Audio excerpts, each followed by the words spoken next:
ನನಗೆ ನೆಮ್ಮದಿ. ಇಡೀ ರಾಜ್ಯದಿಂದ ಇಡೀ ಲೋಕಸಭಾ ಕ್ಷೇತ್ರ ಎಲ್ಲ ಕಡೆಯಿಂದ ಎಲ್ಲ ಪಾರ್ಟಿ ಇರೋದು ಫೋನು.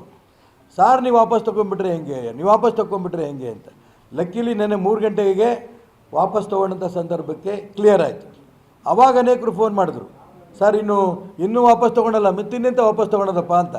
ಅಷ್ಟರೊಳಗೆ ವಿಜೇಂದ್ರ ಪುಣ್ಯಾತ್ಮ ಭಾಳ ಒಳ್ಳೆ ಕೆಲಸ ಮಾಡಿದ್ದು ಅಂದರೆ ಉಚ್ಚಾಟನೆ ಮಾಡಿದ್ದು. ಯಾಕೆಂದರೆ 3 ಗಂಟೆ ಹಾಕೋದು ಕಾಯ್ತಾ ಇದ್ದ ಅಂತ ಕಾಣುತ್ತೆ, ಉಚ್ಚಾಟನೆ ಮಾಡಬೇಕು ಅಂತ. ಆವಾಗ ಯಾರ್ಯಾರು ನನಗೆ ಬೆಂಬಲ ಕೊಡಬೇಕು ಅಂತ ನಿಲ್ಲೇಬೇಕು ಅಂತ ಅಪೇಕ್ಷೆ ಪಟ್ಟಿದ್ರು ಅವರೆಲ್ಲರೂ ನಿರಾಳ. ಈಶ್ವರಪ್ಪ ನಿಂತೇ ನಿಲ್ತಾನೆ ಉಚ್ಚಾಟನೆ ಆದಮೇಲೆ. ಹಾಗಾಗಿ ಅವರೆಲ್ಲರೂ ನಿರಾಳಾಗಿದೆ.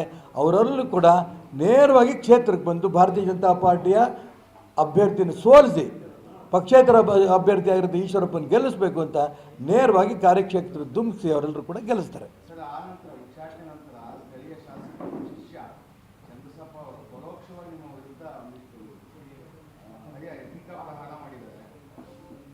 ನನಗೆ ಗೊತ್ತಿಲ್ಲ ಏನು ಪರೋಕ್ಷವಾಗಿ ಏನು ಮಾಡಿದ್ರು, ನನಗೆ ಗೊತ್ತಿಲ್ಲಪ್ಪ. ನನಗೆ ಗೊತ್ತಿಲ್ಲ ಏನು ಹೇಳಿದ್ರು ಗೊತ್ತಿಲ್ಲ. ನಾನು ಯಾಕೆ ಅವ್ರನ್ನೆಲ್ಲ ದೊಡ್ಡವ್ರು ಮಾಡೋಕ್ಕೆ ಹೋಗಲಿ? ನನ್ನಿಂದ ಬೆಳೆದಿರೋ ನಮ್ಮ ಶಿಷ್ಯ ಅಂತೀರಿ, ನನ್ನಿಂದ ಬೆಳೆದಿರೋಂಥ ಶಿಷ್ಯ ನನಗೆ ಏನು ಟೀಕೆ ಮಾಡಿ ಅಂತ ನನಗೇನು ಗೊತ್ತಿಲ್ಲ. DS ಈಶ್ವರಪ್ಪನ ಹಾಕ್ಸಿದ್ದೀವ್ರೆ, ಜನಗಳು ಕನ್ಫ್ಯೂಷನ್ ಆಗುತ್ತೆ ಅಂತ. ಜನರು ದಡ್ಡರಲ್ಲ, ವೋಟರ್ಸು ಹುಡುಕ್ತಾರೆ.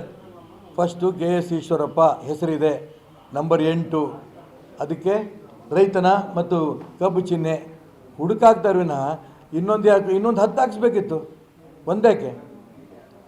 ಯಾವ ಕಾರಣಕ್ಕೂ ಈ ರೀತಿ ಇನ್ನೊಬ್ಬ ಈಶ್ವರಪ್ಪ ಹಾಕಿ ಗೊಂದಲವನ್ನು ನಿರ್ಮಾಣ ಮಾಡೋಂಥ ಪ್ರಯತ್ನ ಬೇರೆಯವ್ರು ಮಾಡ್ಬೋದು. ಆ ಗೊಂದಲಕ್ಕೆ ಶಿವಮೊಗ್ಗ ಕ್ಷೇತ್ರದ ಲೋಕಸಭಾ ಕ್ಷೇತ್ರದ ಮತದಾರರು ಯಾವ ಕಾರಣಕ್ಕೂ ಗೊಂದಲಕ್ಕೆ ಬಲಿ ಬೀಳಲ್ಲ. ಹುಡುಕಿ ನನ್ನ ಹೆಸರು ಮುಂದೆ ನನ್ನ ಫೋಟೋನು ಕೂಡ ಇರುತ್ತೆ, ನನ್ನ ಸಿಂಬಲ್ಗೆ ವೋಟ್ ಮಾಡ್ತಾರೆ ಅನ್ನೋ ನಂಬಿಕೆ ನನಗಿದೆ.